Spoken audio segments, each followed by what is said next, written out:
तो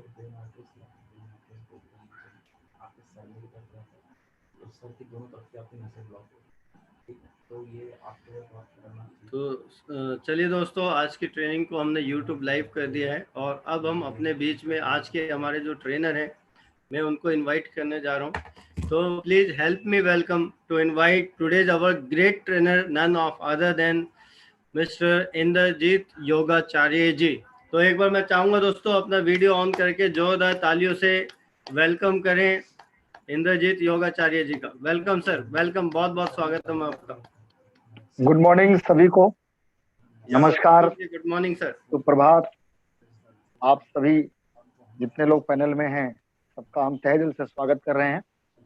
और गुप्ता सर, आपको बहुत बहुत धन्यवाद, क्योंकि आपने आज का जो सेशन है हमारे हाथों में आपने सौंपा है। तो हम पूरी उम्मीद और पूरा प्रयास करेंगे आज इस सेशन को बहुत अच्छा बनाने का। और बहुत अच्छा लग रहा है आज कि आज हम एक ऐसे विषय पे बात करने जा रहे हैं कि जो हमारे कंपनी की और हमारे प्रोफेशन का एक रीढ़ है, तो कहते हैं कि ना बेस है, और इसके आधार पे हम अन्य संस्थाओं से, अन्य कंपनियों से हम अलग गिने जाते हैं इसी बात के लिए। तो आज हम उस विषय में बात करेंगे। तो पुनः मैं दोबारा गुप्ता सर को बहुत बहुत आभार और धन्यवाद देना चाहूँगा, क्योंकि आपकी जो है सोच, आपकी जो परिकल्पना है और जो आप लोगों के लिए सोचते हैं, लोगों के जीवन के विकास के लिए जो सोच रहे हैं, आपका जो अथक परिश्रम है कहीं न कहीं हम लोग के जीवन में चार चांद लगा रहा है। तो इसलिए हम आपके ऋणी भी हैं और आभारी भी हैं आपके इस कार्य के लिए। वेलकम सर, वेलकम योगाचार्य बहुत जी। बहुत धन्यवाद सर। और आप भी बहुत बढ़िया, इतना मतलब लोगों की जिंदगी को अति उत्तम करते जा रहे हैं, हेल्थ वाइज भी, वेल्थ वाइज भी बहुत पुण्य का काम कर रहे हैं आप। और मेरी बहुत बहुत शुभकामनाएं आज की ट्रेनिंग के लिए भी आपको। धन्यवाद सर, धन्यवाद धन्यवाद। तो मैं ट्रेनिंग स्टार्ट करने से पहले मैं सभी को ये बोलना चाहूँगा कि जिनके पास एक लाइफ मशीन है वो जरूर अपने पास रख लें। नंबर 1, डायरी पेन जरूर रख लेंगे। और क्योंकि ये जो विषय है ये हमारे प्रोफेशन का, हमारे टीएमसी का, हमारे जितने भी लोग हैं, ये उनका एक बेस है। और अगर हमारा, कहते हैं ना, हमारा बेस अगर मजबूत ना हो तो हम लड़खड़ा जाते हैं। तो सबसे महत्वपूर्ण विषय ये है कि हम अपने बेस को मजबूत रखना हमारा परम कर्तव्य है, हमारा धर्म है। अगर हम बेस को मजबूत रख लेंगे तो क्या है, हम कहीं भी लड़खड़ा नहीं सकते हैं। हम दिन प्रतिदिन उत्तरोत्तर आगे बढ़ने के लिए जो हमारा प्रयास है वो सफल रहेगा। तो मैं एक बार पुनः सबसे बोलना चाहूंगा कि जिन जिन लोगों के पास लाइफ मशीन है वो अपने पास रख लें और डायरी पेन जरूर रख लें। जो यहाँ से बोला जाए, जो आपको लगता है कि ये मेरे लिए यूजफुल है, आप उसको नोट आउट भी कर सकते हैं। और हम पूरा प्रयास करेंगे कि जो आज का विषय है डायग्नोस पर, हम उस पर बात करेंगे। लेकिन सेशन को स्टार्ट करने से पहले हम अपना परिचय देना चाहेंगे, क्योंकि इसमें कुछ लोग नए भी हो सकते हैं। मेरा नाम इंद्रजीत योगाचार्य। मैं योग से master degree, doctor of naturopath, acupressure में एमडी और आयुर्वेद से मैंने सर्टिफिकेट कोर्स किया है 2003 में। 2004 में हमने योग से मास्टर डिग्री करी। 2008 में डॉक्टर ऑफ नेचुरोपैथ का कोर्स किया। तकरीबन हमको हो गया। और इस प्रोफेशन में आने से बहुत अच्छा लगा, क्योंकि हम लोगों को स्वास्थ्य देते हैं। कहते हैं इंसान जीवन में पैसा किसी भी तरीके से कमा सकता है, लेकिन उस पैसे का आनंद तब तक नहीं मिल पाता जब तक वो जीवन उसका स्वस्थ ना रहे, उसकी लाइफ स्वस्थ ना रहे, उसका शरीर, उसका मन अगर स्वस्थ नहीं है तो उस धन का उसका आनंद नहीं ले सकता। तो मित्रों, अगर देखा जाए कि स्वास्थ्य एक ऐसा चीज है, इसीलिए हमारे शास्त्रों में कहा गया, 7 सुख की कल्पना करी गई है कि प्रथम सुख निरोगी काया और दूजा सुख घर में हो माया। अगर काया सही है तो माया का उपयोग भी हम कर सकते हैं। अगर काया सही है तो माया का आनंद भी ले सकते हैं। अगर काया नहीं सही है तो माया किसी काम की नहीं है। माया सामने रहने के बावजूद भी वो हमारे लिए मिट्टी के समान हो जाती है। तो इसी सिलसिले में अगर देखा जाए कि मैंने जो मेरा लाइफ है, क्योंकि मैं एक गरीब किसान परिवार से मैं बिलोंग करता हूँ। मेरा घर अयोध्या से 70 किलोमीटर आगे पड़ता है। पहले फैजाबाद डिस्ट्रिक्ट हुआ करता था, अब अम्बेडकर नगर है। तो मैं वहाँ से मैं वहाँ का रहने वाला हूँ। मैंने इस काम को जो स्टार्ट किया, टीएनसी को काम को जो स्टार्ट किया, वो लखनऊ में रहते स्टार्ट किया। जब मैं लखनऊ में था तो मेरी बहुत सारी समस्याएं थी, क्योंकि जिंदगी में मनुष्य के जीवन में उतार चढ़ाव तो बहुत आते हैं। वैसे मेरे जीवन में भी उतार चढ़ाव का सिलसिला जारी रहा, और इतना कुछ होने के बाद, इतनी जानकारियां होने के बाद, जहां भी हम कुछ करते थे वहां हमें कुछ न कुछ निगेटिव चीजें दिखाई पड़ती थी। लेकिन एक बात आपको मैं कहना चाहूंगा कि ज्ञान अगर हमारे पास है तो हम कितनी भी बुरी परिस्थिति में रहेंगे, फिर भी हम वहां पर जो हमारे जीविकोपार्जन की जो आवश्यकता होती है, जिसको कहते हैं धन पैसा, वो हमें कमाने में आसानी हो जाती है। तो इसी सिलसिले में अगर देखा जाए कि जिस प्रोफेशन में हम पहले से काम करते थे, कुछ टाइम के लिए वो प्रोफेशन हमारे हाथ से निकलता इसलिए जा रहा था क्योंकि कुछ समय ऐसा था, तो उस उलझनों में पड़ करके जो है वो हम कर नहीं पा रहे थे। उसका एक ही रीजन था, क्योंकि वो हमसे था। वो अगर हम करते थे तो उसका बेनिफिट हमको मिलता था, अगर हम नहीं करते थे उसका बेनिफिट नहीं मिलता था। क्योंकि अगर हम अपनी समस्याओं में उलझे रहते हैं तो हम उस काम को नहीं कर पाते हैं। इसी सिलसिले में अगर देखा जाए, मैं अगर बात करूं, जो हमारे अपलाइन है डॉक्टर ए के पांचाल जी, मैं उनके लिए उनको बहुत बहुत धन्यवाद इस बात के लिए देता हूं, क्योंकि अगर वो हमारे जीवन में ना आते, ना मिलते, तो शायद ये टियांस हमारे लिए असंभव था, या आप लोग का दर्शन हमें हमें ना प्राप्त होता। तो उस बुरी परिस्थिति में उन्होंने इस टियांस के बारे में बताया, और हमने इस टियांस को स्टार्ट किया, ज्वाइनिंग ली, और ज्वाइनिंग करने के बाद इस काम को हमने स्टार्ट किया। मित्रों, मैं अगर बताऊं कि मेरी लाइफ की शुरुआत टियांसी में जो है वो एकू लाइफ से है, इसीलिए मैंने एकू लाइफ को लिया। पिछले सेशन में मैंने डायबिटीज को लिया था, क्योंकि जो मेरे को विश्वास मिला था वो एक डायबिटिक पेशेंट से मिला था बीसीएम मशीन के माध्यम से। इसलिए मैंने वो विषय ले रहा हूँ कि जो विषय मेरे लाइफ का एक अनुभव है, जो विषय मेरे जीवन में एक परिवर्तन लाया है, उसी बात के लिए मैं उसी विषय पर बोलने का मेरा साहस भी बनता है, क्योंकि जो मैं बोलता हूँ मैं वो दिल से बोलता हूँ, क्योंकि जो मेरा अनुभव है। किताबी ज्ञान तो एक अलग विषय होता, किताबी ज्ञान तो हो सकता है कि जिसने लिखा उसको हम एट पढ़ करके उसको हम बता सकते हैं, लेकिन जो अपने जीवन का जो अनुभव होता, अगर हम उसको बताते हैं तो कभी गलत साबित नहीं हो सकता, क्योंकि हमारे पास प्रूफ है। तो इसी सिलसिले में अगर देखा जाए कि उस समय हमारी स्थिति इतनी खराब हो गई थी कि हम कर्जे में भी आ चुके थे। तो अगर हमें कहते हैं कि अगर हमारे जेब में कोई पैसा दिया है तो उसका नाम है एकू लाइफ। एकू लाइफ की क्या खासियत है, कंपनी ने अगर एकू लाइफ को बनाया है, तो मैं वाकई में बताऊं कि एकू लाइफ यदि हमारे पास है तो हम टीएनसी में बखूबी से काम कर सकते हैं। लेकिन मित्रों, कुछ लोगों के पास एकू लाइफ होने के बाद भी काम नहीं कर पाते हैं। उसमें एकू लाइफ की कमी नहीं है, ना अपलाइन की कमी है, उसमें कमी उसकी है क्योंकि उसने एकू लाइफ को सीखा नहीं। अगर एकू लाइफ को ऑपरेट करना वो सीख लिया, इसीलिए मैंने बोलता हूँ, मैं और मेरे जीवन में जब एकू लाइफ आया तो वो मेरे लिए एक परिवर्तन लाया। क्योंकि डायरेक्ट सेलिंग में एक सबसे बड़ी मैं बता दूं विडंबना है कि लोग कहते हैं कि आज आप ज्वाइन करो, आज से पैसा कमाओ।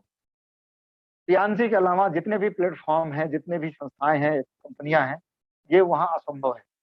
लेकिन अगर मैं बात करूं, क्योंकि हर आदमी प्रोडक्ट को बेच नहीं सकता, वो रिकमेंड नहीं कर सकता, लेकिन कुछ चीजें हैं वो रिकमेंड करना उसके लिए बहुत आसान हो जाता है, बहुत आसान हो जाता है। तो उसके पीछे क्या है, एकू लाइफ है। अगर मैं बात करूं कि एकू लाइफ एक ऐसी चीज है कि जो इंसान को बोलने की जरूरत नहीं पड़ती है, वो एकू लाइफ बुलवा देती है। सबसे बड़ी बात तो ये है, आप डॉक्टर के पास जाते हैं, डॉक्टर कहता क्या हुआ, हम बोलना शुरू कर देते हैं और उसी के हिसाब से दवाई लिख देता, दवाई हम लेके आ जाते हैं और खाना शुरू कर देते हैं। और अगर हमें आराम मिल गया तो हम डॉक्टर का प्रचार प्रसार करना शुरू कर देते हैं, लेकिन हमारे जीवन में कोई परिवर्तन नहीं आता है। तो हम आज जो हमारा विषय है वो एकू लाइफ के डायग्नोस पर है। कि एको लाइफ के माध्यम से हम जांच कैसे कर सकते हैं, डायग्नोस कैसे कर सकते हैं, पूरे शरीर का कैसे हम जाने कि हमारी शरीर का कंडीशन क्या है और उस कंडीशन को हम कैसे बेटर कर सकते हैं। तो आज हम कुछ बिंदुओं पर, कुछ विषयों पर बात करेंगे। हो सकता है क्योंकि सेशन हमारा ये बड़ा है, एको लाइफ एक बहुत बड़ी चीज है। अगर मैं बात करूं, अगर इसको 4 दिन 5 दिन लगातार ट्रेनिंग लिया जाए बढ़िया से, तो भी मैं समझता हूँ कम पड़ जाएगा। फिर भी हम आपको समरी देंगे, हम कुछ चीजें आपको बताने का प्रयास करेंगे और इसीलिए हमने डायग्नोस की बात करी है। क्योंकि डायग्नोस करना अगर आपको आ गया, अगर आपने किसी को डायग्नोस करके संतुष्ट कर दिया, तो ये समझ लीजिए कि जो जिस प्रोफेशन में आप हैं, जिस बिजनेस में आप हैं, जिस काम को आप कर रहे हैं, उसको बखूबी से आप काम कर सकते हैं, उसमें दो राय नहीं है। तो थोड़ी सी पहले हम एको लाइफ के बारे में बताने से पहले हम थोड़ी सी सावधानियों के बारे में जानेंगे, क्योंकि सावधानी जानना बहुत जरूरी है। पहली बात, एको लाइफ का प्रयोग हमें कहाँ नहीं करना है, ये पहले आप जान लीजिए। क्योंकि लोग क्या करते हैं, हमने देखा है अक्सर कि बिना पूछे, बिना जाने लोग चेकअप करना शुरू कर देते हैं। इसीलिए हमने सबसे पहले जो टॉपिक लिया है, तो पहला हमारा पॉइंट आ रहा है, वो आ रहा सावधानियों के ऊपर। ये मशीन हमें कहाँ नहीं प्रयोग करना है, आप इसको पहले जान लीजिए। क्योंकि सावधानी अगर पहले पता रहेगा, आप उसको सही तरीके से इस्तेमाल कर सकते हैं। तो पहली चीज ये है कि जिस व्यक्ति को पेस मेकर लगा हुआ है, आप उसको कभी भी इस्तेमाल मत करिए, टच मत करिए, क्योंकि वो डिवाइस होता है और उसके हार्ट में लगा होता है।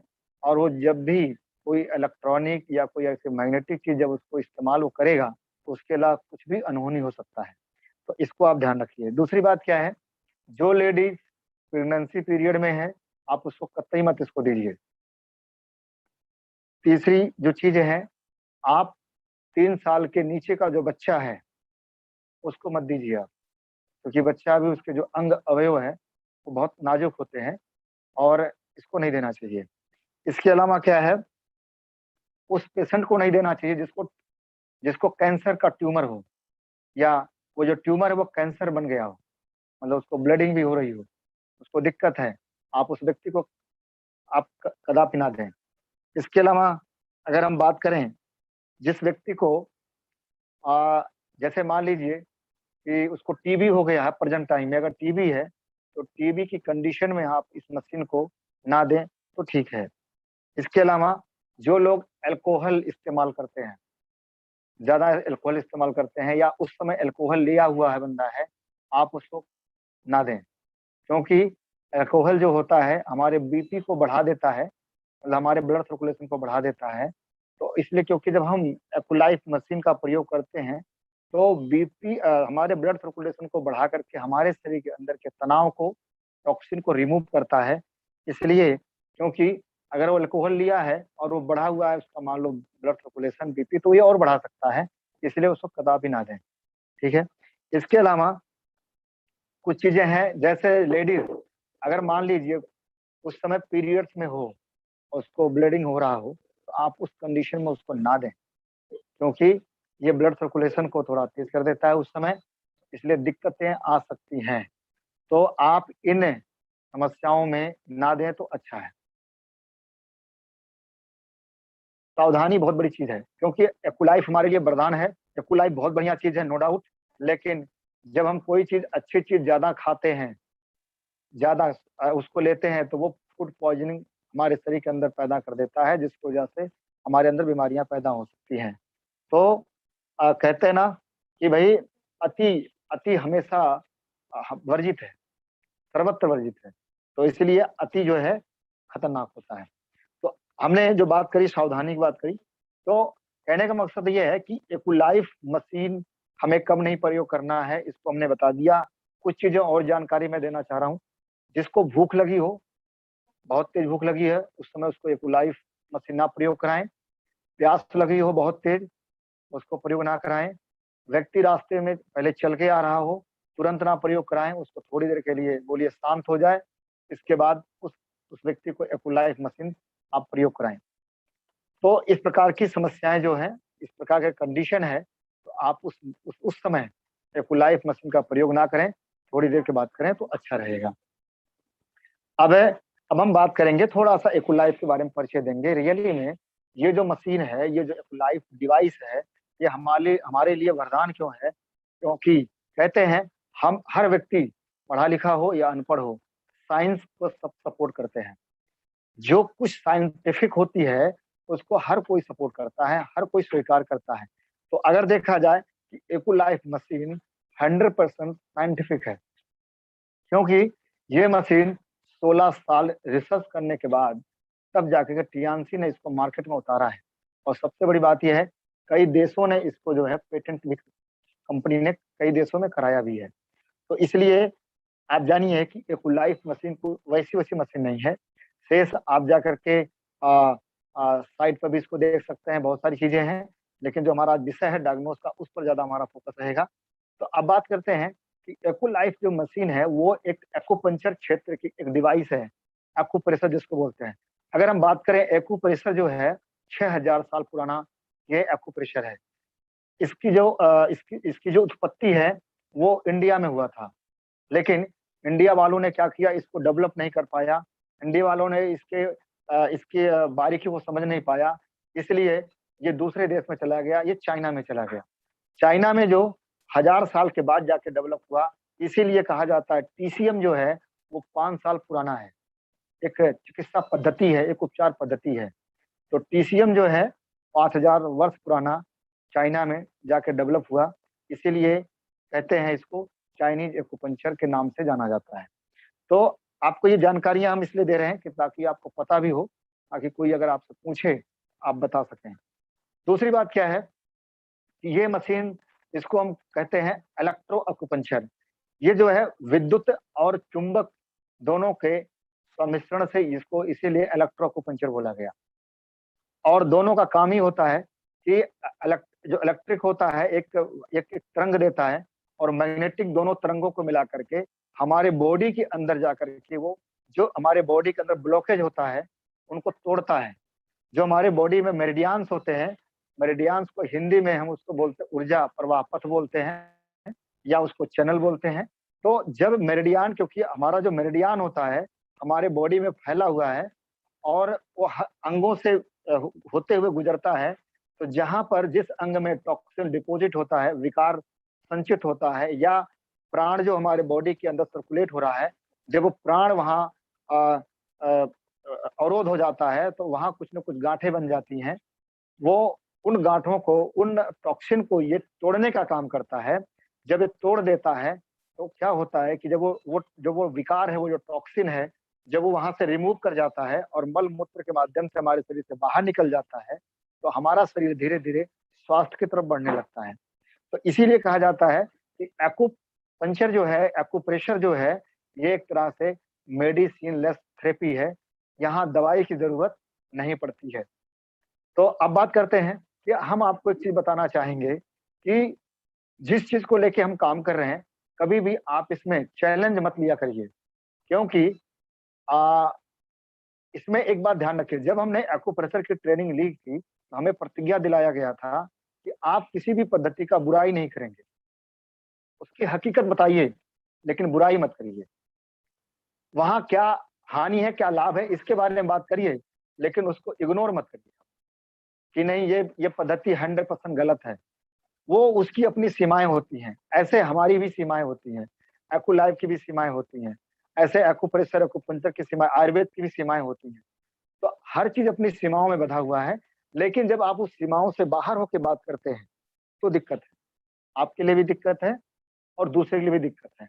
तो इसलिए आज से आप प्रतिज्ञा लीजिए कि कभी भी आप किसी के साथ चैलेंज नहीं करेंगे। आप उसको विश्वास दीजिए कि हाँ लोग ठीक हुए हैं, आप भी इससे ठीक हो जाएंगे। और ये कौन बोलेगा? जब आप इसका इस्तेमाल करेंगे, जब आपके अंदर कॉन्फिडेंस हो, तब आएगा जब आप एक्यूलाइफ का इस्तेमाल करेंगे। टियान्सी ने हमें 2 चीज दिया है, 2 नहीं हमें 4 चीज दिया। अगर हम बात करें, सबसे पहला हमें क्या दिया? हेल्थ दिया, स्वास्थ्य।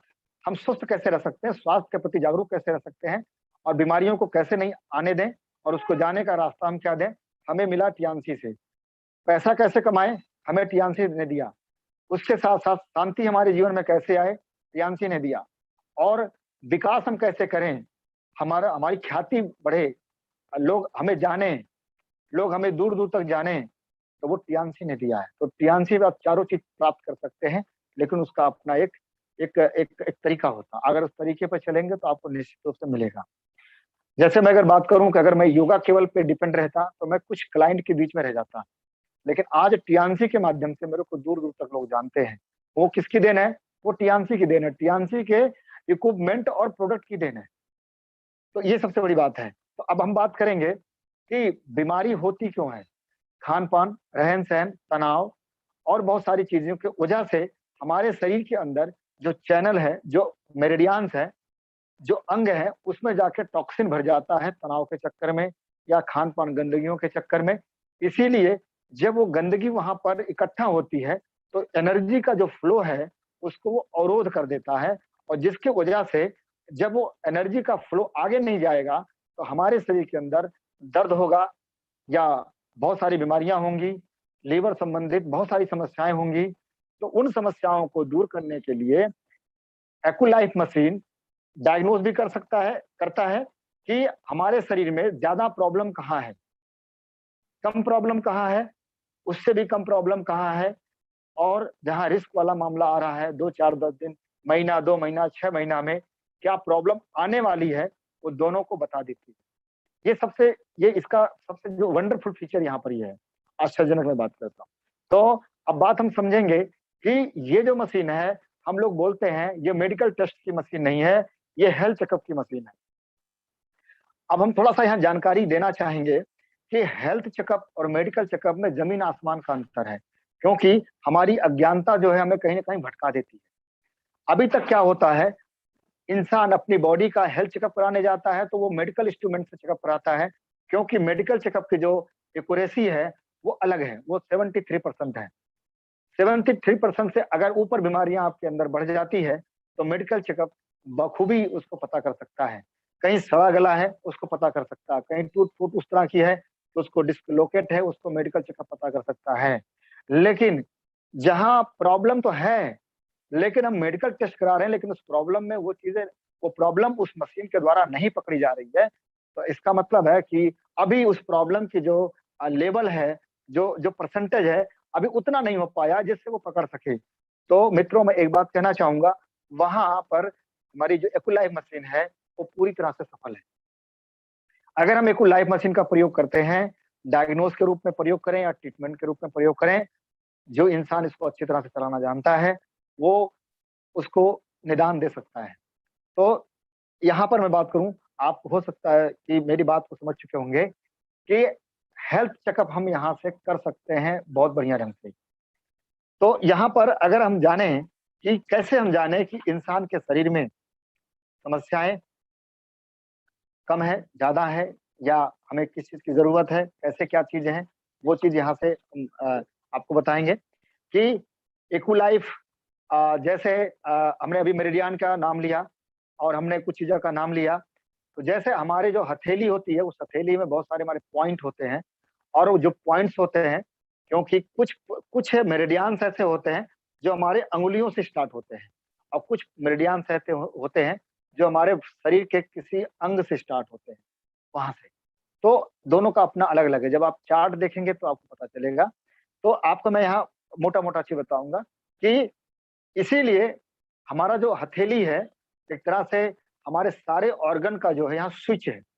जैसे कहते हैं ना, बल्ब कहीं लगा है, उसका बटन कहीं है, स्विच कहीं है। तो जब स्विच को हम ऑन करते हैं तो बल्ब जल जाता है, स्विच को ऑन करते हैं तो पंखा चलने लगता है, फैन चलने लगता है। इसी प्रकार से हमारी जो हथेली है, उस हथेली में हमारे पैरों की तलवे में हमारे सारे अंगों के और सारे जो मेरिडियंस हैं उनके इसके यहाँ पर स्विच पॉइंट है।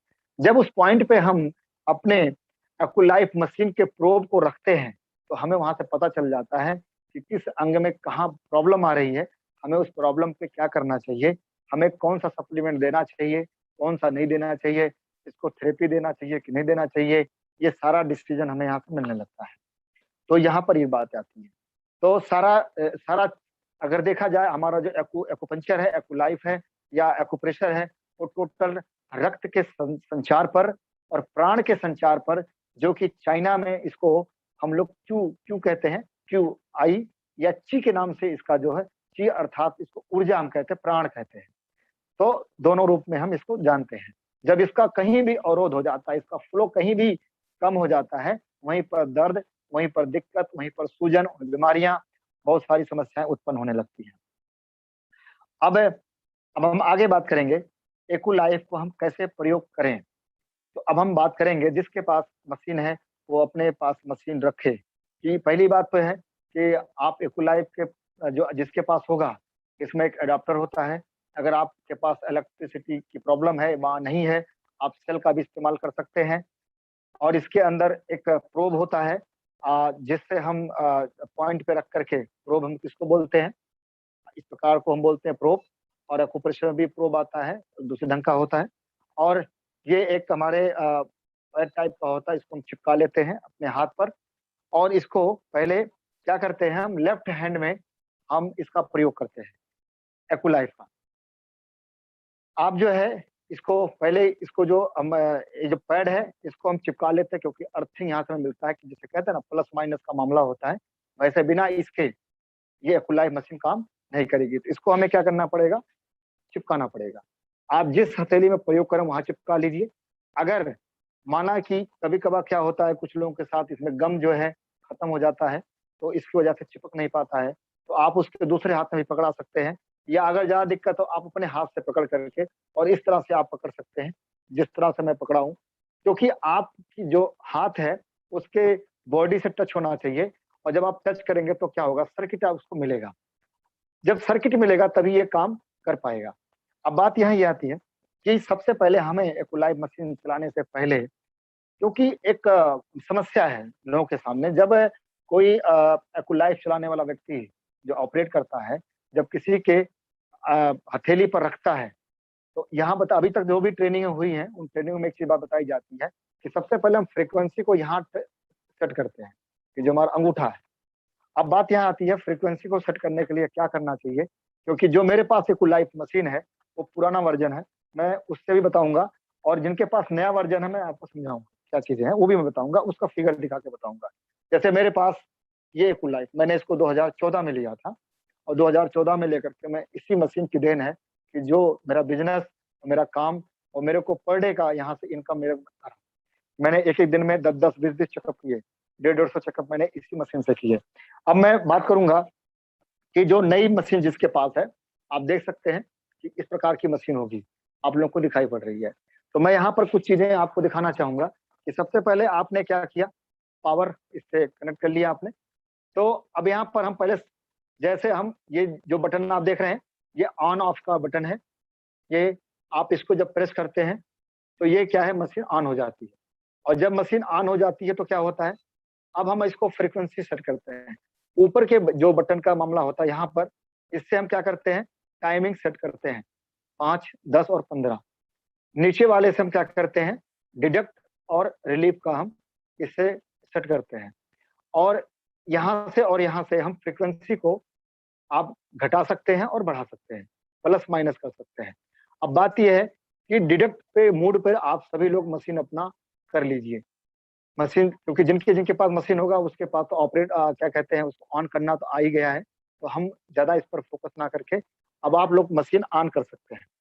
सबसे पहले क्या करना है कि जब भी आप किसी के हथेली पे मशीन रखते हैं तो आपको करना क्या चाहिए, ये महत्वपूर्ण विषय है। क्योंकि आज की डेट में क्या है ना, क्योंकि लोग कहते हैं ये करंट करंट की बात करते हैं, थोड़ा सा ये चुभन सी होती है, तो आप सबसे पहले मशीन को उसके हथेली पे रखिए। हथेली पे कहाँ रखेंगे आप, यहाँ रखिए। सबसे पहले पहले उसके डर को खत्म करिए आप। जब तक उसके डर को नहीं खत्म करेंगे तब तक वो आपका सपोर्ट नहीं करेगा। और अगर आपका सपोर्ट नहीं करेगा तो क्या होगा, आप डायग्नोस नहीं कर पाएंगे। सबसे बड़ी चीज तो ये है। अब 1-2 पर जो भी है आपने यहाँ पर पहले उसको देख लिया कि कैसा लग रहा है आपको, बोलेगा कोई दिक्कत नहीं, हम सह पा रहे हैं। फिर इसके बाद आप फ्रीक्वेंसी को सेट करना है तो यहाँ पे कर दिया, यहाँ पे आकर के इसको कौन सा पॉइंट हम बोलते हैं उसका मैं नाम भी बताऊंगा आपको, ताकि आपको पता चले। क्योंकि आप देख सकते हैं चार्ट भी अपने सामने आप रख सकते हैं, रख लीजिए। अगर चार्ट आपके पास रहेगा तो बढ़िया है। जो अंगूठा आपका है वो अंगूठे के वहां पर एक लिखा है, तो सांग करके एक पॉइंट का नाम है, जिसको हम लंग्स मेरिडियन बोलते हैं। क्या बोलते हैं? Lungs meridian. क्योंकि आज हम इस पर क्यों रखते हैं? क्योंकि इंसान जो ना स्ट्रेस में जी रहा है, ऑक्सीजन वर्कआउट नहीं है, नर्वस सिस्टम तनाव से ग्रस्त है। नर्वस सिस्टम क्या है कि नर्वस सिस्टम ही हमारे बॉडी का हैंडल कर रहा है, हमारे सारे ऑर्गन को जो है वही क्या करता है, ऑपरेट करता है। अगर हमारा नर्वस सिस्टम ज्यादा दिक्कत में आ जाए तो क्या हो जाएगा? हमारे शरीर पर, हमारे हार्ट पर, हमारे बहुत चीजों पर लोड पड़ेगा।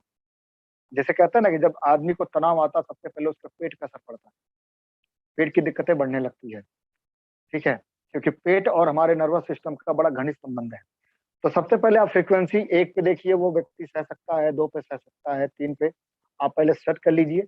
अब उसी के हिसाब से अब आप अन्य पॉइंटों पे चेक करेंगे। तो यहां से आप स्टार्ट करेंगे।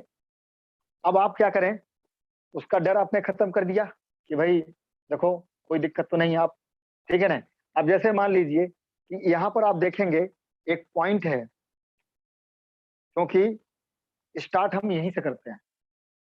यहाँ से आपने सेट किया और सेट करने के बाद धीरे धीरे आप कहीं से स्टार्ट कर लीजिए ताकि उसका डर जो है वो खत्म रहे। तो मैं जो करता हूँ, मैं अपनी बात करूंगा।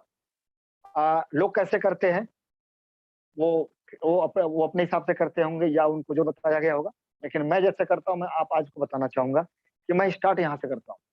यहाँ पहले मैंने सेट किया और स्टार्ट में यहाँ से करता हूँ।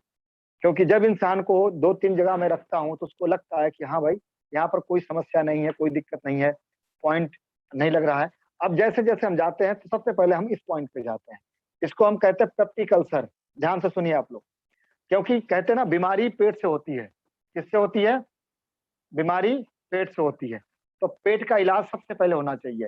तो पेप्टिक अल्सर का जो यहाँ पॉइंट है, अगर इस पॉइंट पे किसी को लग रहा है, तेज लग रहा है, तो इसका मतलब है कि उसके पेट में गर्मी है, हीट है। अब उसको जलन हो या ना हो ये कोई मैटर नहीं करता है, लेकिन इनडायरेक्टली उसके पेट में गर्मी है। एक बात ये आप इसको ध्यान से समझिए। मैंने पॉइंट का नाम भी बता दिया, आप लोग देख सकते हैं जैसे आप जाएंगे। फिर इसके बाद आप ऐसे धीरे धीरे बढ़ते जाइए।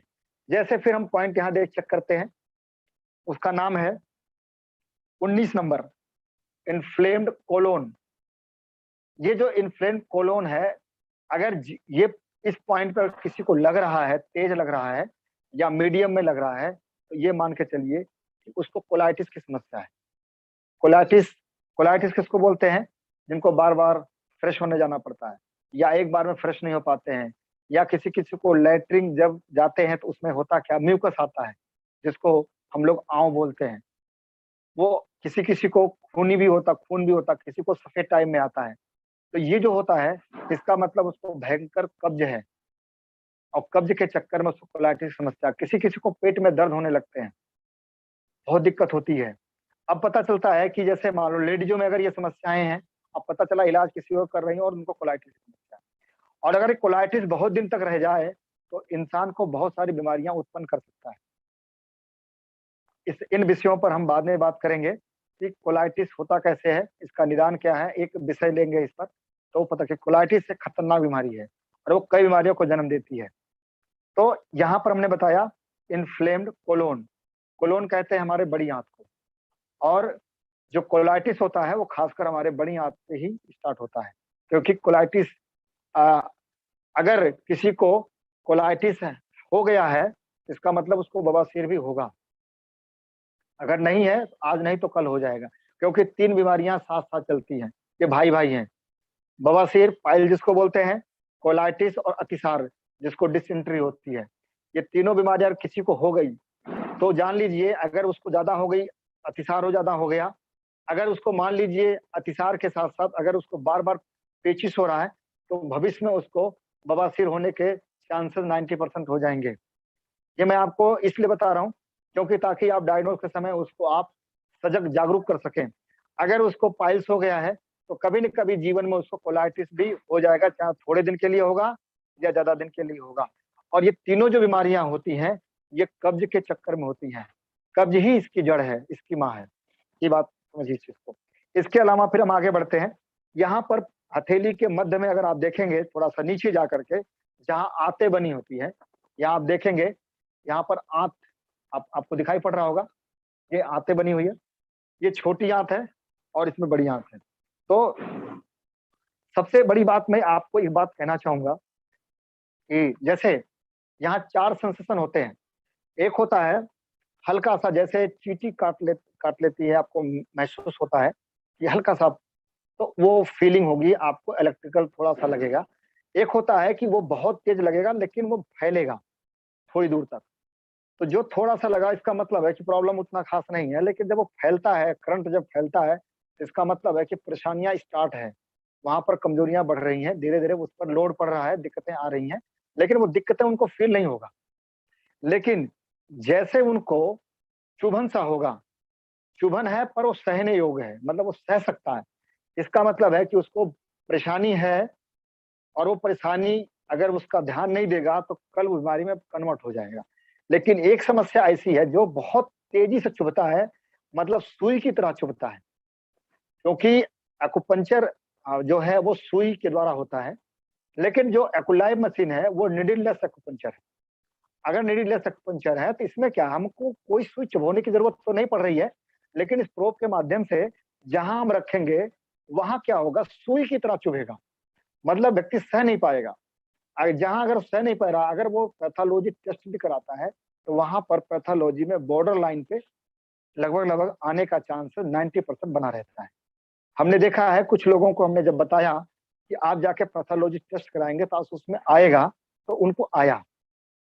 किसी को शुगर बॉर्डर लाइन पे आके दिखा, मतलब अगर वो ध्यान नहीं देगा तो वो, उसको शुगर हो जाएगा। अच्छा एक बात और बता दूं कि अगर आपने, जैसे मान लीजिए ये डायबिटीज का पॉइंट है, यहाँ पर आप देख रहे होंगे वहां लिखा है डायबिटीज, 11 नंबर आपको दिख रहा होगा।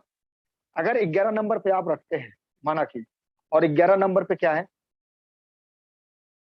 11 नंबर पे अगर हम रखते हैं, सॉरी जरा लाइट चली गई है, आप लोग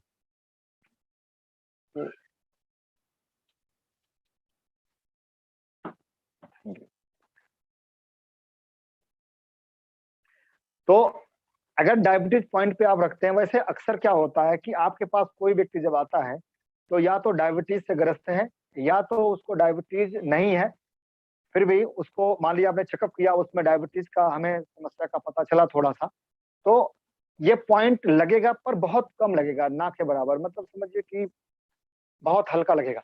लेकिन जब आप पेंक्रियाज के पॉइंट पे जाते हैं और पेंक्रियाज का पॉइंट अगर लग रहा है बहुत तेज, और ब्लड शुगर पे बहुत तेज लगे, और लीवर पे लगे तेज, बहुत ज्यादा लगे, तो समझ लेना कि भाई उसको दो चीजें हैं, या तो उसका वेट बढ़ रहा है, या उसको मीठा खाने का मन ज्यादा कहता है।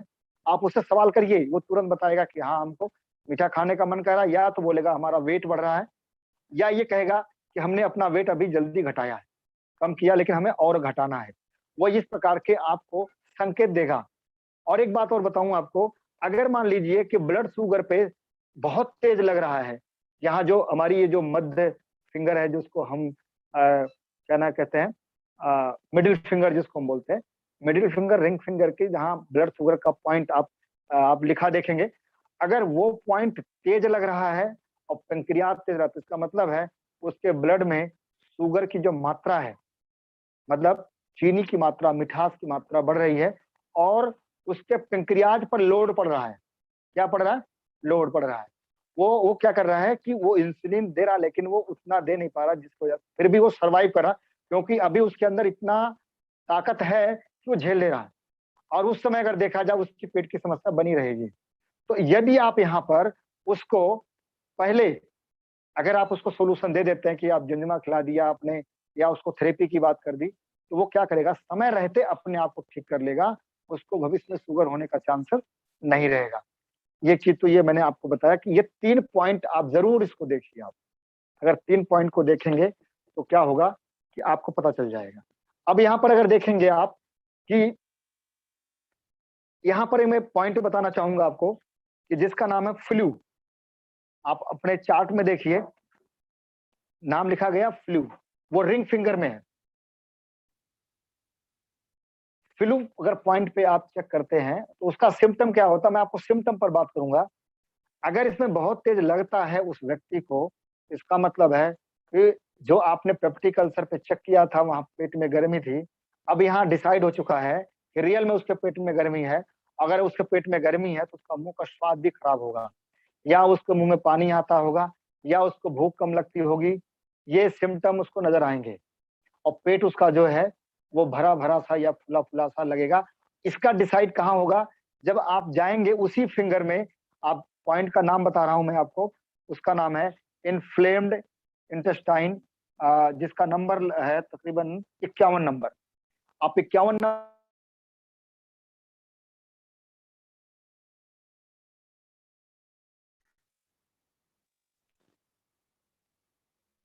जब आप 51 नंबर पे चेक करेंगे तो आपको पता यहाँ बहुत तेज लगेगा। इसका मतलब है कि उस व्यक्ति के आंतों में क्या दिक्कत है, क्योंकि एसिड है। वो एसिड इस रूप में नहीं कि उसको पेट में जलन हो या उसको इस तरह दिक्कत हो, लेकिन उसके पेट में गैस है, और वो एसिड के चक्कर में गैस बनता है, और जिस चक्कर में उसका पेट भरा भरा सा लगेगा, फुला फुला सा, ऐसा मतलब कि दिक्कतें रहेंगी उसको। तो अभी मैंने आपको जो बात करी है, अभी मैंने एक चीज क्लियर करना चाहूँ। अगर इन इन पॉइंट पे बात हम कर रहे हैं तो इसका मतलब है कि उसका जो शुगर की अगर पॉइंट डिटेक्ट हो रहा है तो उसको पेट की वजह से भी हो रहा है। अगर मान लीजिए ब्लड शुगर नहीं है तो वो नहीं है, लेकिन फिर भी पेट की समस्या उसको बनी हुई है। इसीलिए देखा जाता है बहुत ऐसे लोग हैं जो बहुत कुछ करते हैं, वर्कआउट करते हैं, एक्सरसाइज करते हैं, लेकिन उनका पेट नहीं कम होता है। क्यों नहीं कम हो रहा? क्योंकि समस्या यहाँ पर है। अब यहाँ पर कुछ ऐसे सप्लीमेंट दीजिए जिससे उसके पेट की सफाई हो, उसके पेट के अंदर की जो एसिड है, जो गैस है, जो वो गंदगी है, वो निकले बाहर हो। तो यहाँ पर अगर मैं बात करूँ, जैसे एफ एस पाउडर हो गया, प्लस हो गया, मल्टीविटामिन है, जनरली एकदम आप आंख बंद करके दीजिए और बीसीएम मशीन की थेरेपी दिला सकते हैं आप।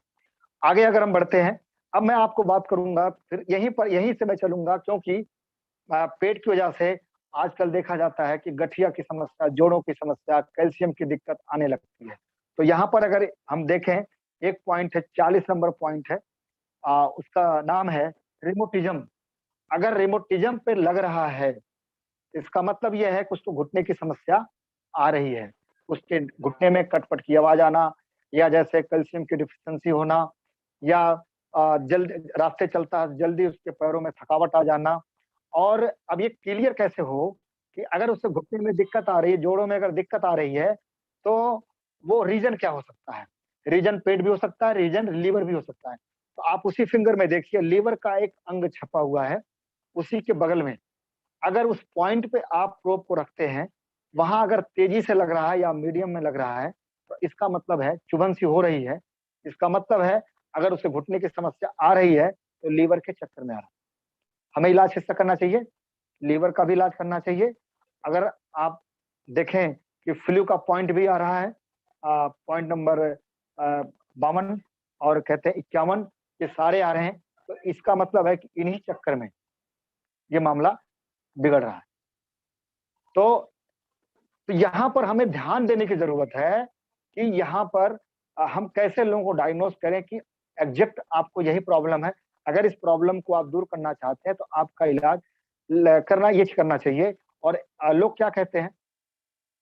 लोग कहते हैं कि नहीं, हमारा पेट तो सही है। पेट किसका भी सही है, उसको बोलिए कि आपका मोशन सही हो सकता है, लेकिन रियली में जो आपकी अतड़ियां हैं वो सही नहीं है। आपकी जो इंटेस्टाइन है वो सही नहीं, उसके अंदर गंदगी भरी हुई है। क्योंकि इंटेस्टाइन ही जो है हमारे भोजन के अंदर के न्यूट्रिशन को एब्जॉर्ब करके ब्लड के थ्रू हमारे लीवर और क्या ना है पूरी बॉडी में फैलाते हैं। तो यहाँ पर पेट का सही रहना बहुत जरूरी है। अब हम इसी सिलसिले में आगे बढ़ेंगे, थोड़ा सा ऊपर बढ़ेंगे अगर हम, तो यहाँ आप देख रहे हैं सोइलिंग का पॉइंट और हार्ट का पॉइंट। आप चार्ट पे ध्यान से देखिए, क्योंकि मैं यहाँ थोड़ा चार्ट आप लोगों को दिखा नहीं सकता, क्योंकि यहाँ पर क्लियर नहीं आपको दिखाई पड़ पाएगा उसे। वैसे मैं कोशिश करूंगा कि रिंग फिंगर के बगल में जो आपका लिटिल फिंगर है, एकदम लास्ट में जाइए, सोइलिंग का पॉइंट है, और बगल में एक हार्ट का पॉइंट बना हुआ है। अब हम यहाँ बताना चाहेंगे कि आपको कि इस सोइलिंग और हार्ट पॉइंट का क्या मतलब होता है। अगर इस हार्ट के पॉइंट पे लग रहा है किसी को तेज, इसका मतलब है उसका ब्लड गाढ़ा हो रहा है, इसका मतलब है उसके श्वास भी फूलते हैं चलने पर।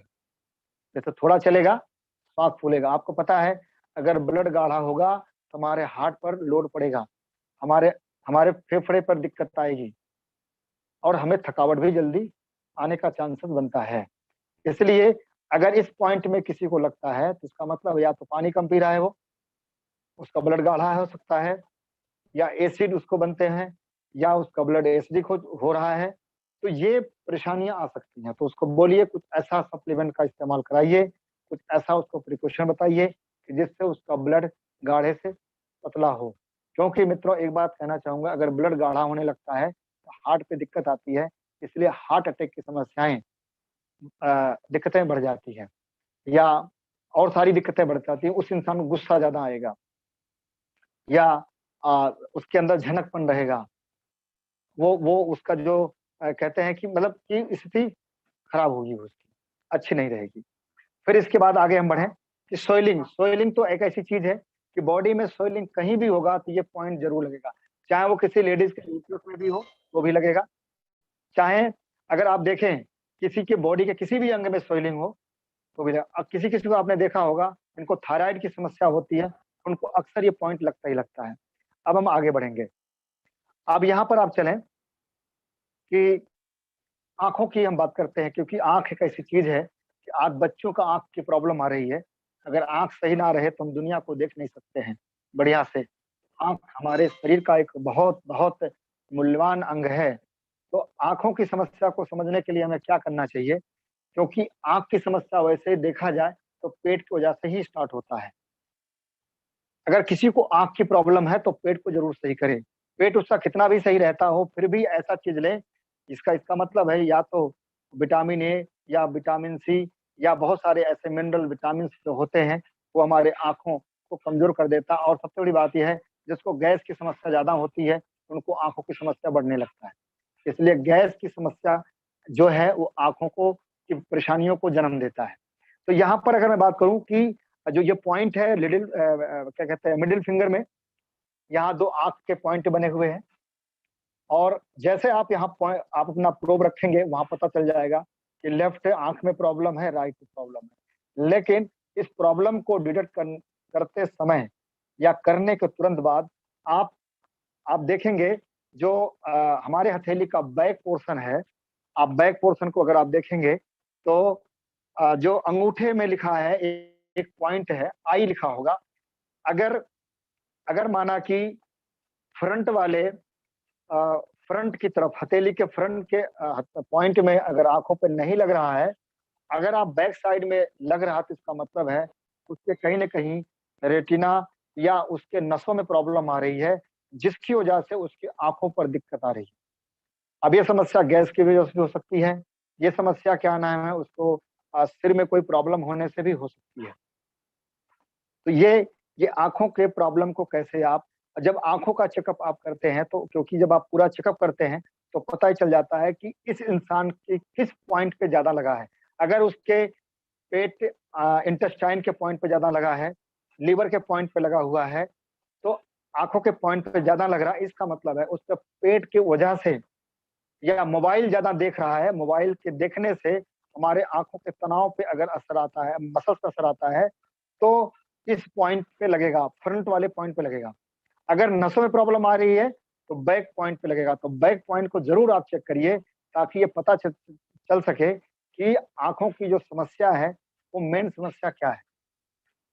तो ये चीज आप यहाँ से देख सकते हैं। अब यहाँ पर हम बात करेंगे बीपी की पॉइंट को कैसे हम डायग्नोस करें। वैसे बीपी का जो प्रॉब्लम है वो दो मुख्य कारण होते हैं, दो तीन मुख्य कारण हैं, जैसे कोलेस्ट्रॉल हो गया, दूसरा पेट गैस की समस्या हो गई, और तीसरा जो समस्या हो गया वो स्ट्रेस की समस्या हो गई। तो यहाँ पर अगर आप देखें, यहाँ दो पॉइंट पर हम इंडिकेट करेंगे, एक तो मिडिल फिंगर है, दूसरा रिंग फिंगर है। यहाँ देखिए यहाँ भी लिखा गया हाइपरटेंशन हाइपोटेंशन, और यहाँ भी लिखा गया है हाइपर और हाइपो। आप दोनों को ध्यान से देखिएगा। अगर दोनों को ध्यान देखेंगे तो मैं आपको यहाँ कुछ चीजें ऐसा बताऊंगा कि शायद आप जब चेकअप करेंगे तो आपको पता चलेगा कि मैं सही बताया मैं गलत। यहाँ पर मैं पहले बात करूंगा रिंग फिंगर की। रिंग फिंगर में जो हाइपरटेंशन और हाइपोटेंशन लिखा है, हाइपर का मतलब होता है कि अगर हाइपरटेंशन वाले पॉइंट पे लग रहा है तो उस व्यक्ति को बीपी फ्लक्चुएट कर रही है, उसको ना गुस्सा ज्यादा आता है, उसको गुस्सा बातों बातों पे आ जाएगा, उसके सिर में दर्द भी होने के चांसेस बढ़ जाते हैं। और अगर उसके दूसरी वाली जो पॉइंट है, जो 49 नंबर पॉइंट है, 49 वाला पॉइंट, हाइपोटेंशन।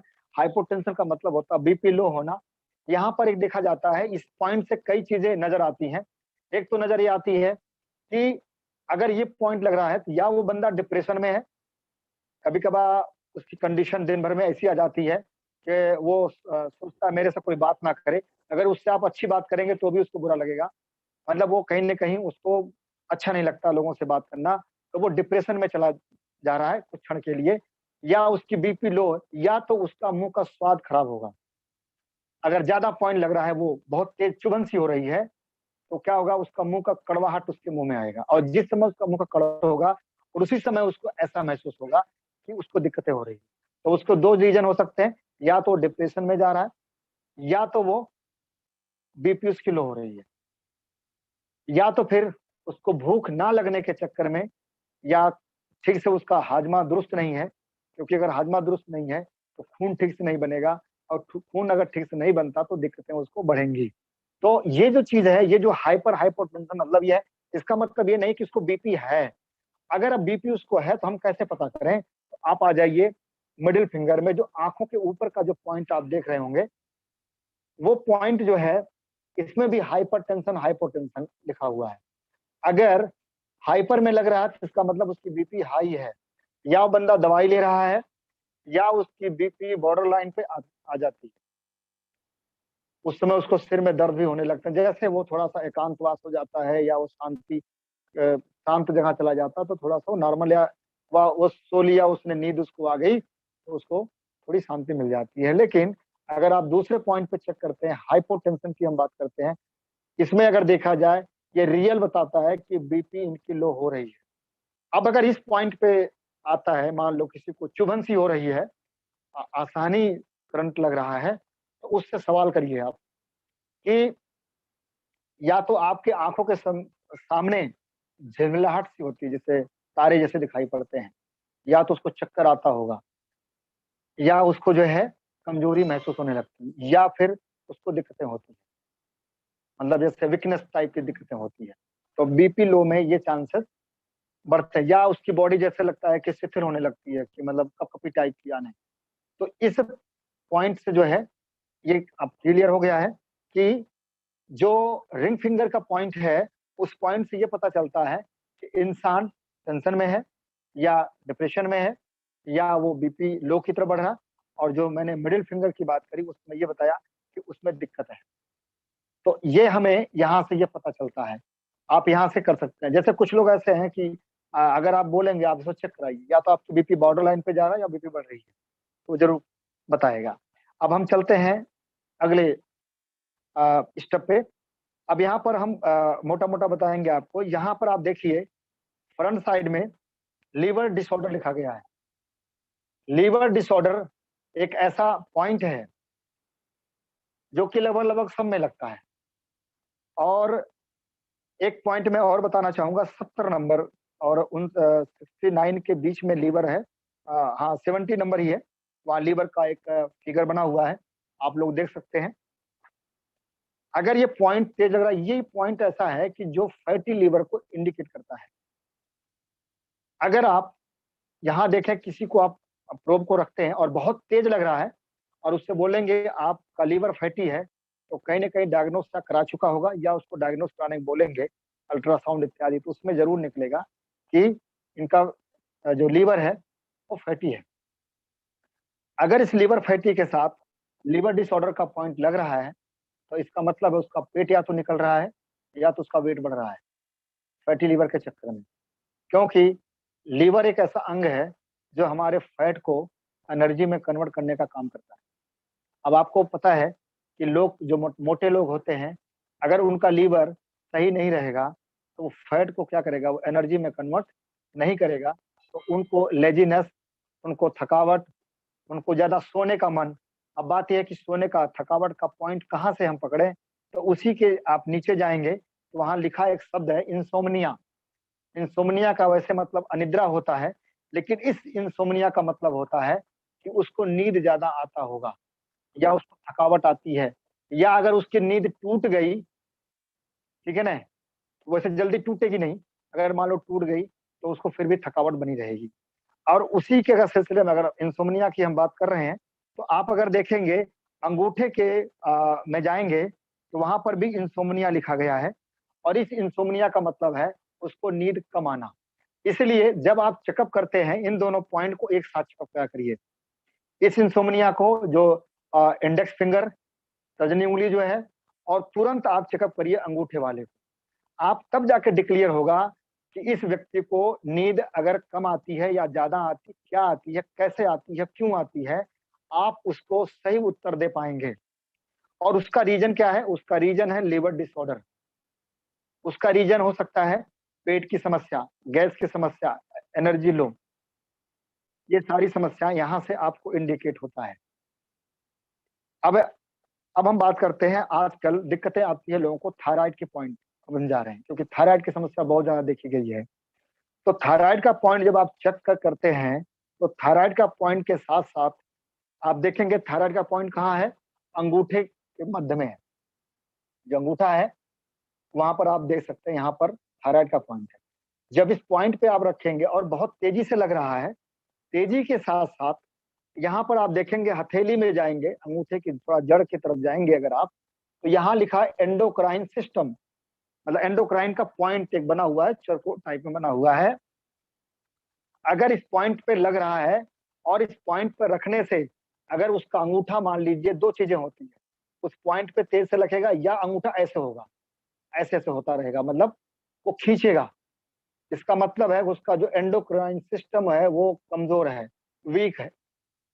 उसके आप उससे सवाल करेंगे अगर कि उसकी आवाजें कभी न कभी बदलती है, कि आवाज भारी हो जाएगी या पतली हो जाएगी कभी, या गले में उसको दिक्कत है, ये सारी दिक्कतें आएंगी।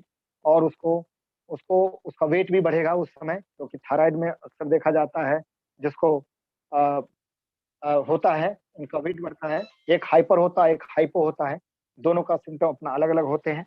लेकिन यहाँ पर क्या है, यहाँ हम बीमारी को पकड़ने के लिए नहीं बैठे हैं, यहाँ हम कमजोरी को पकड़ते हुए जो समस्याएं हमारे अंदर बढ़ रही है, उस समस्या को कैसे हम आने ना दें, उससे हम समय रहते कैसे उसको दूर करें, वो हमें एक्यू से यहाँ सहयोग मिलता है, हम यहाँ कर सकते हैं।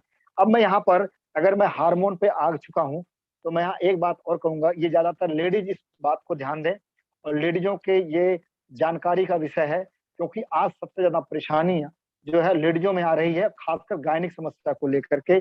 जैसे पीसीओडी की बात करते हैं, पीरियड की बात करते हैं, पीरियड में पेन होने की बात करते हैं, बहुत सारी समस्याएं ऐसी हैं जो आती हैं। तो मैं फीमेल को ये बोलना चाहूंगा कि एंडोक्राइन सिस्टम को चेक करने के बाद तुरंत उनको जो गायनिक जो उनके जो अंग है, जो क्या, ये क्या नाम है, नंबर 2 और 4, नंबर 2 4 कलाई में आप देखेंगे, वहां पर जैसे आप इस पॉइंट को रखेंगे, अगर ये पॉइंट तेजी से लग रहा है प्लस एंडोक्राइन भी लग रहा है, तो इसका मतलब है कि उनके पीरियड में दिक्कत के साथ साथ उनको हार्मोन की समस्या आ रही है, फीमेल हार्मोन। और फीमेल हार्मोन से कुछ सिम्टम्स होते हैं, बेशक आपने डायग्नोस कराया है, पैथोलॉजी उसमें नहीं आया है, लेकिन आपको आज नहीं कल आ जाएगा, ये आप निश्चित तौर पे आएगा। क्यों आएगा? क्योंकि अगर आप ध्यान नहीं देंगे। और उसमें सिम्टम क्या आते हैं, मैं आपको थोड़ा सा बता दूं कि सिम्टम ये आता है कि या लेडीज जब लेडीज को पीरियड होगा, तो उस पीरियड के समय क्लॉटिंग आएगा। क्लॉटिंग का मतलब होता है जैसे फटा फटा ब्लड कचरा टाइप का आएगा, और उस कचड़े का मतलब ये होता है कि कहीं न कहीं उसका जो यूट्रस में गंदगी भरी पड़ी है, गर्मी है, और उसी की वजह से उसको जो है व्हाइट डिस्चार्ज की समस्या भी हो सकती है, पीसीओडी की समस्या भी हो सकती है, आज नहीं तो कल आ सकते हैं। तो यहाँ पर क्या होना चाहिए कि उसको, मैं आपको इसलिए बता दे रहा हूँ कि सप्लीमेंट में ओमेगा जरूर दिया करिए। बिना मतलब ओमेगा लेडीज के लिए, इस समस्या के लिए एक समझ लीजिए आश्चर्यजनक सप्लीमेंट है।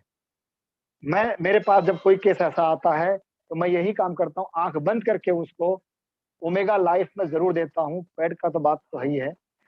तो यहाँ पर आप इन इन इन इस चीज पर ध्यान दे सकते हैं कि लेडीज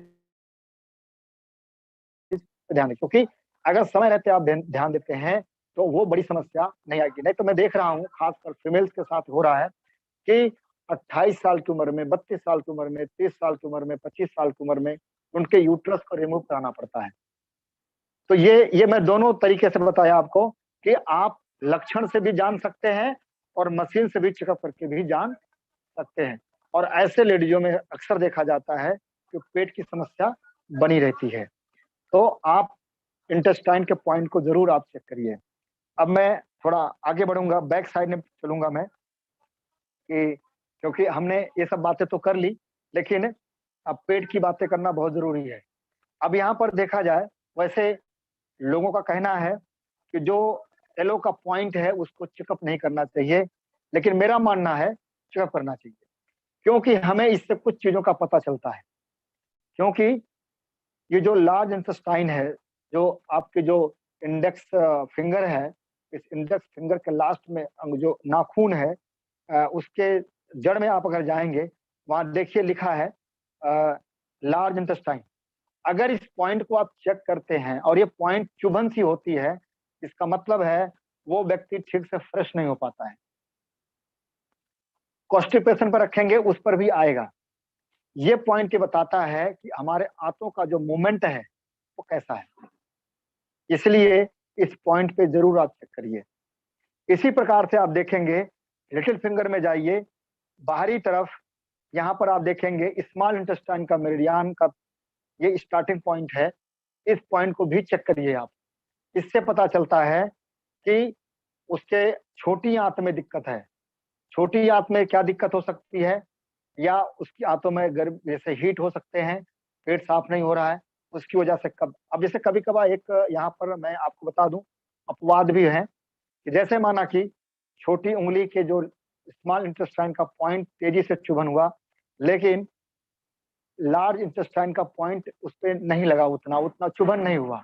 इसका मतलब है अगर उसको कब्ज हो रहा है तो वो कब्ज इसलिए हो रहा है क्योंकि उसको छोटी आंत आंत इंटेस्टाइन की प्रॉब्लम की वजह से हो रहा है। क्योंकि आप थोड़ा सा जानकारी यहाँ रखिए कि जैसे मान लीजिए हमारा जो भोजन का अवशोषण, जो उसके अंदर न्यूट्रिशन होता है, जो विटामिन है, मिनरल्स, जो भी चीजें हैं, वो हमारी छोटी आंत से एब्जॉर्ब होता है।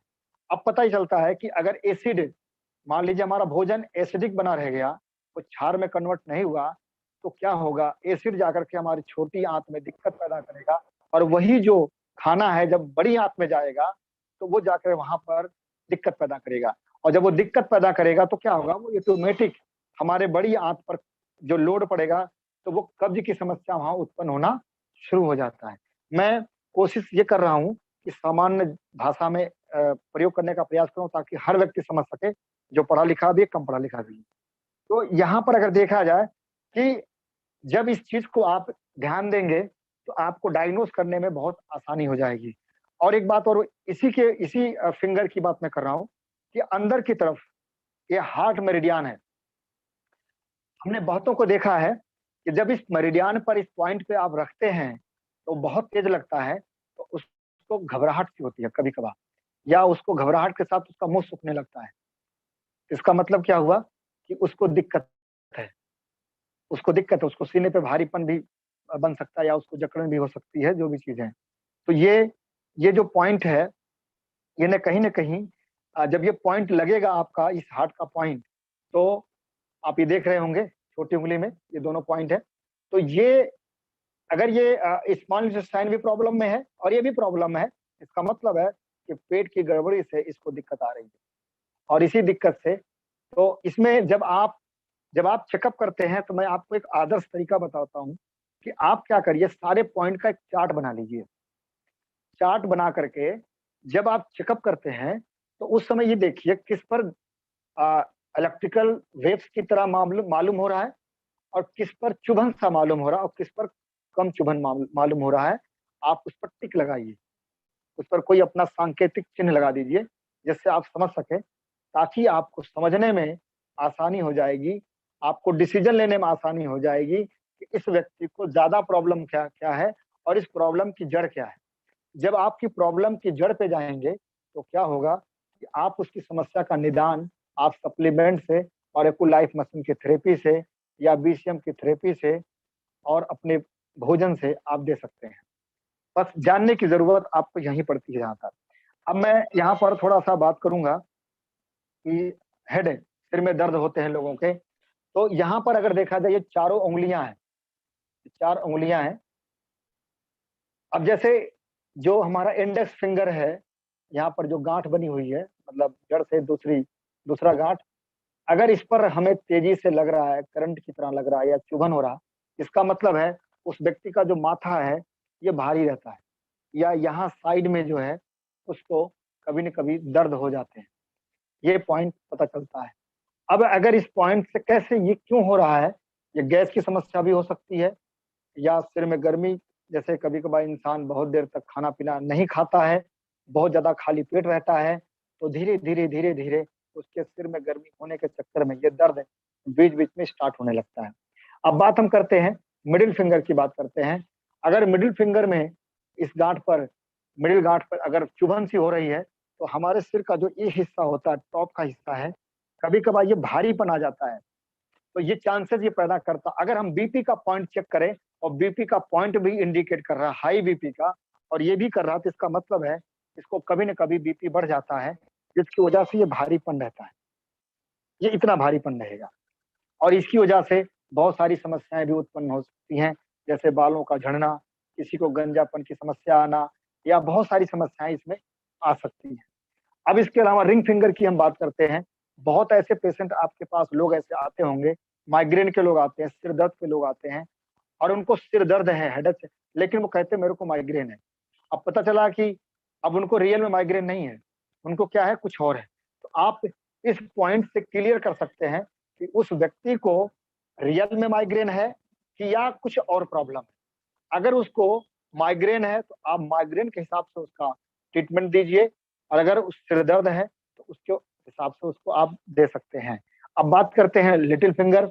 लिटिल फिंगर की जो ये बीच का जो हमारी जो गांठें होती हैं, जोड़ है, अगर उसमें भी महसूस हो रहा है किसी को, तो इस पॉइंट से 2-3 सिम्टम नजर आते हैं।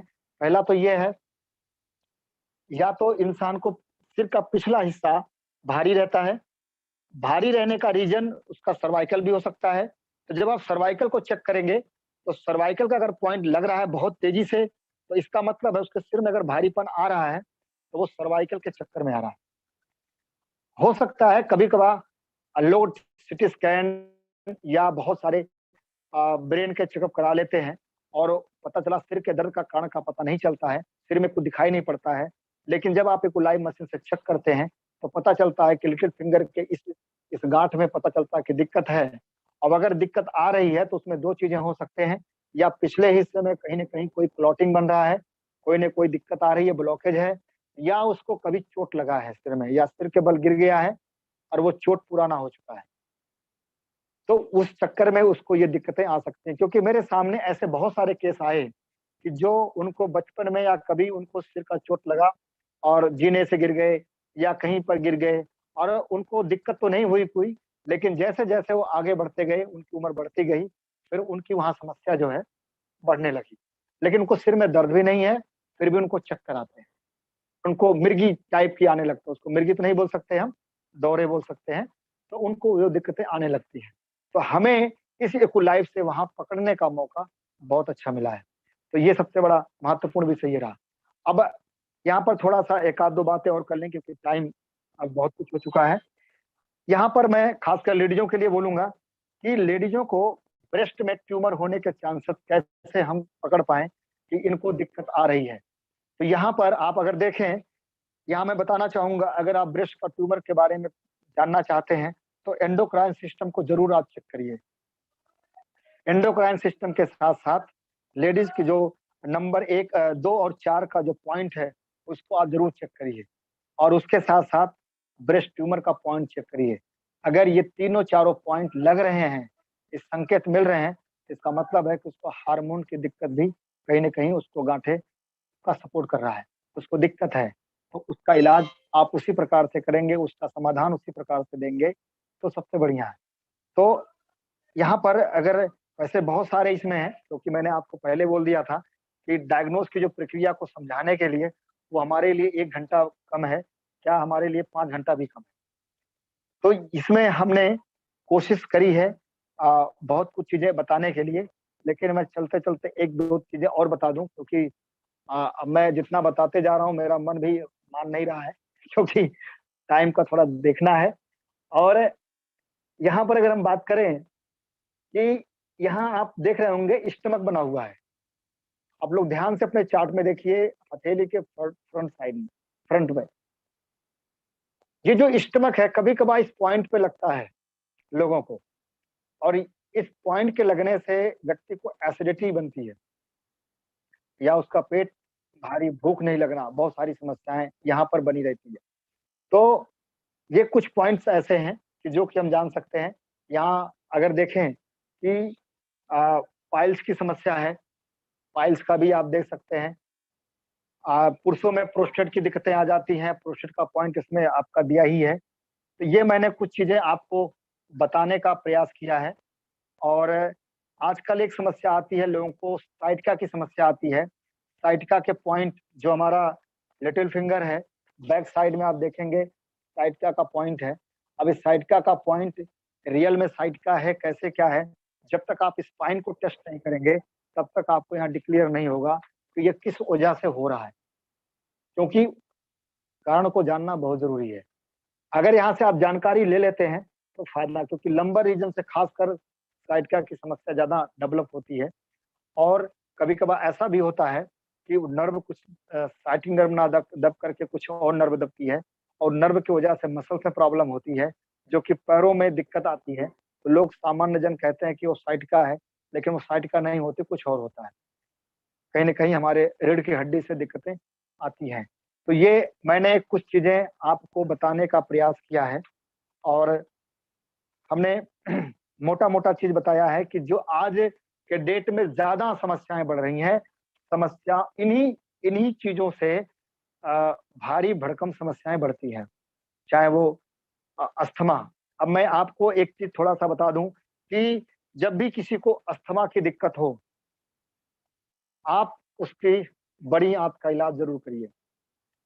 बड़ी आँतों पर ध्यान दीजिए, इस स्मॉल इंटेस्टाइन पे ज़रूर ध्यान दीजिए, क्योंकि हमारे एक्यूप्रेशर में, हमारे एक्यूपंक्चर में हमारे अंगों का एक पेयर होता है।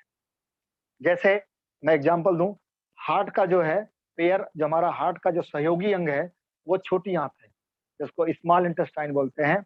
ऐसे हमारे फेफड़े का सहयोगी अंग हमारी बड़ी आँत है। इसी प्रकार से अगर देखा जाए, सारे अंगों का एक सहयोगी अंग होता है।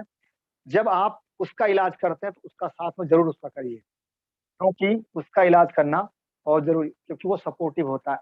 उसके सपोर्ट देने से इलाज बहुत अच्छा होता है। लेकिन मैं आपको बता दूँ, ज़्यादा इन सब चीज़ों में ना उलझ करके, क्योंकि एक्यूलाइफ मशीन एक ऐसी मशीन है कि जो आप, अगर आप जब ट्रीटमेंट लेते हैं, तो आपको ज़्यादा इतना ध्यान देने की ज़रूरत नहीं है। आप अपने हथेली में पकड़िए और कुछ मत करिए। आप जितने-जितने जहाँ-जहाँ जाते हैं, जहाँ तेज़ लगे वहीं रुक जाइए आप। वहाँ पर 10 सेकंड, 15 सेकंड, 20 सेकंड, आधा मिनट, 1 मिनट तक आप थेरेपी ले सकते हैं। और मैं आपको बता दूँ, जो लोग थेरेपी लेते हैं, वो लोग इस मशीन का प्रयोग पहले स्टार्टिंग में आधे घंटा दीजिए, क्योंकि लोग कहते हैं वैसे 1.5 घंटा, 1 घंटा तक आप 90 मिनट लग कहते हैं। लेकिन नेचुरोपैथी हो या आयुर्वेद हो या योग हो या आपका एक्यूप्रेशर हो, एक्यूपंक्चर हो, या हमारा जो टीसीएम थेरेपी है, उस वो क्या है, एक नेचुरल थेरेपी है। नेचुरल थेरेपी होने के नाते यहाँ पर 4 प्रक्रियाएँ होती हैं। पहला प्रक्रिया होती क्लींजिंग। जब आप थेरेपी देते हैं या जब किसी को कोई चीज़ आप यहाँ से सॉल्यूशन दे रहे हो, तो आप उसको बोलिए कि ये यहाँ पर कोई भी चीज़ दीजिए, धीरे से स्टार्ट करिए आप। क्लींजिंग का प्रोसेस करिए। अगर आप ज़्यादा स्टिमुलेट कर देंगे तो क्या होगा, गंदगी की निकलने की जो मात्रा है बढ़ जाएगी, तो उस इंसान को फिर दिक्कतें होना स्टार्ट हो जाता है। इसलिए आप क्या करिए, उसको थेरेपी जो है आधे घंटे से स्टार्ट करते-करते 1 घंटा, सवा घंटा देने का प्रयास करिए। इससे ज़्यादा मत दीजिए आप। अब ये चीज़ ऐसी है कि जब आप ट्रीटमेंट लेते हैं तो आप अपना खुद ले सकते हैं। आपको किसी को सहयोग लेने की ज़रूरत नहीं है। लेकिन जो प्रोफ़ेशनल हैं, जो लोग इसमें 2 पैसा कमा रहे हैं बढ़िया से, क्योंकि हम लोग अगर टीएमसी में आए हैं, तो हमारा उद्देश्य ये भी है कि हम पैसे भी कमाएं, लाइफ में हमको फ्रीडम भी चाहिए। क्योंकि अभी क्या है, अभी फ्रीडम इसलिए नहीं है क्योंकि हम पैसे कमाने के चक्कर में लगे हुए हैं। तो यहाँ पर क्या है, अगर हमें फ्रीडम चाहिए तो हमें क्या करना चाहिए, एक्वालाइफ मशीन को जिसने चलाना अगर सीख लिया है, डायग्नोज करना उसको आ गया है, तो मैं कहता हूँ कि वो पर डे 1000, 1500, 2000, 4000, 5000 वो पर डे कमा सकता है, और लोग कमा रहे हैं। बहुत ऐसे लोग हैं, लोगों ने सेंटर भी ओपन किया अपने घर पर ही बैठ करके, क्या करते, चेकअप करके और फीस के द्वारा, थेरेपी के द्वारा पैसे कमा रहे हैं। तो मैंने जो शुरू से पहले बोला था कि हमारी कंपनी अगर लोगों से अलग है डायरेक्ट सेलिंग में, तो उसका एक ही रीजन है, क्योंकि हमारे पास इक्विपमेंट है, और इक्विपमेंट में उसका सबसे बड़ा जो रीजन है उसका नाम एक्वालाइफ है। एक्वालाइफ जो है अन्य कंपनियों से, अन्य नेटवर्किंग कंपनियों से हमें अलग करता है, हमें विशेष स्थान देता है। हम कहते हैं कि यहाँ इंसान शुरू से कमा सकता है, ज्वाइन किया वो कमा सकता है, उसका तरीका किसके पास है, जो जो इसका जानकार है, जिसने इस काम को करके आगे बढ़ा हुआ है। तो कैसे, आप एक्वालाइफ मशीन लीजिए, चलाना शुरू करिए, और आप चेकअप करना स्टार्ट करिए।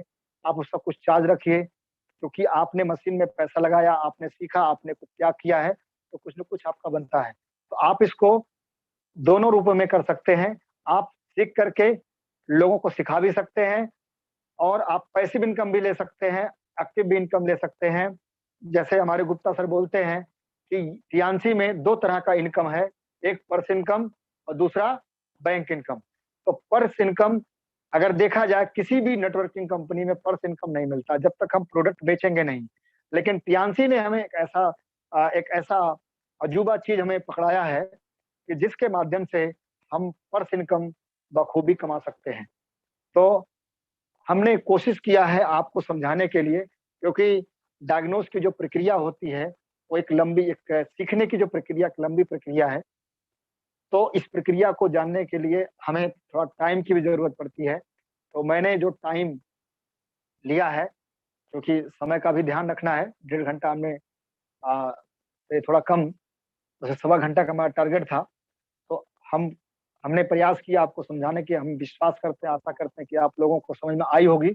अब हम पुनः गुप्ता सर जी को इनवाइट करेंगे कि आप आगे का सेशन जो है पढ़ाएं, क्योंकि जो हमें बताना था, हमने डायग्नोस के बारे में हमने बताया आपको। और सबसे बड़ी चीज क्या है कि जो प्रिकॉशन है, जो मैंने आपको पहले बताई थी, जो वार्निंग मैंने सावधानियां बताई है, वो मैं आपको फिर से बोलूंगा कि किस किस इंसान को नहीं इस मशीन का प्रयोग करना है।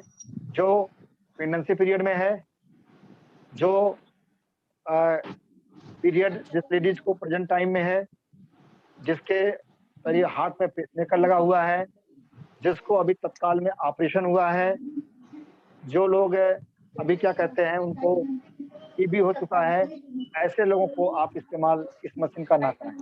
अरे कल 2 जगह पीनी पड़ी मैम भिवानी में। एक तो इतना समझदार, वो भी मैं गुप्ता सर को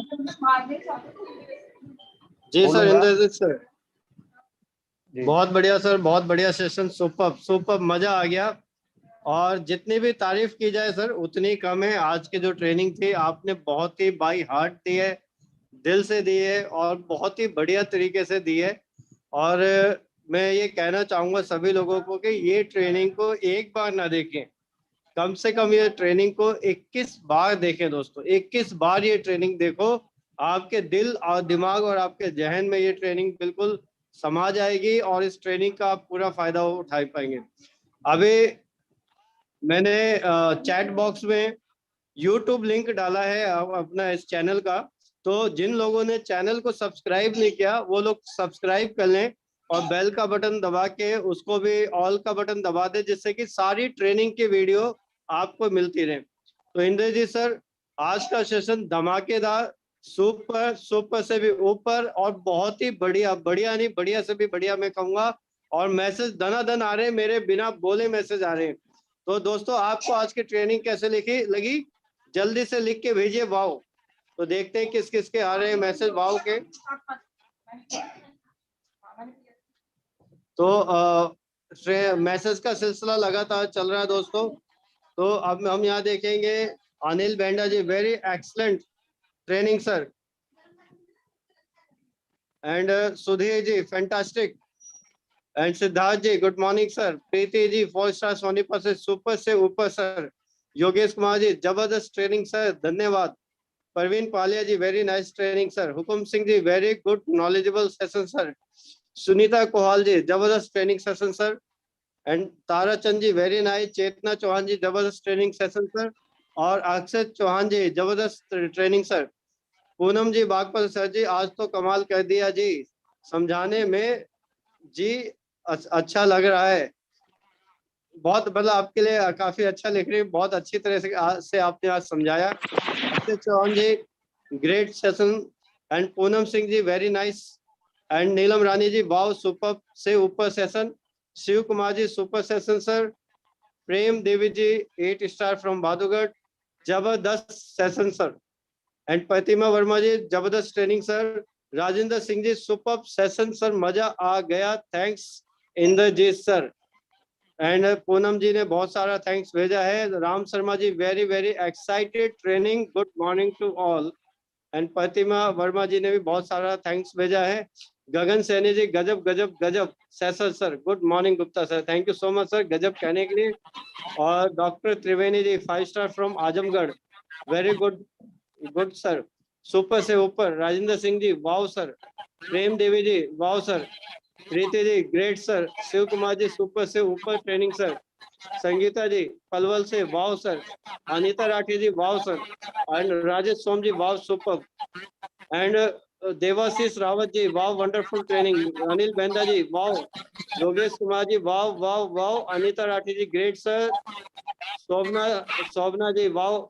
and Bharti ji, very nice.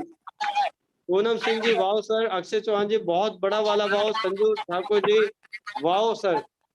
Megha Sharma ji, wow super से ऊपर training sir, thank you so much Indrajeet sir. Neelam Rani ji sir,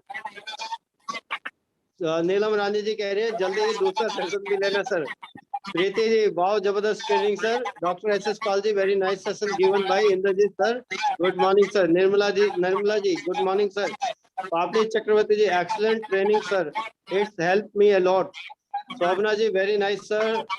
Raja Ram Prajapati ji, very nice sir. Renu Delo ji, wow sir. Sangeeta ji, super sir. Hukum Singh ji, very fantastic training sir. Tamanna Kataria ji, very nice sir. Anil Vender ji, very wonderful training sir. और सुधीर जी, बहुत अच्छा लग रहा है. प्रमोद जी गुड़गांव से, excellent training. Neha Jaiswal ji, जबरदस्त ट्रेनिंग सर, वाओ बहुत बड़ा वाला wow, thank you so much. And Monu Yadav ji, wow sir. Anil Kumar ji, Amit Kumar ji, wonderful session sir, जबरदस्त. तो इंद्रजीत सर, ये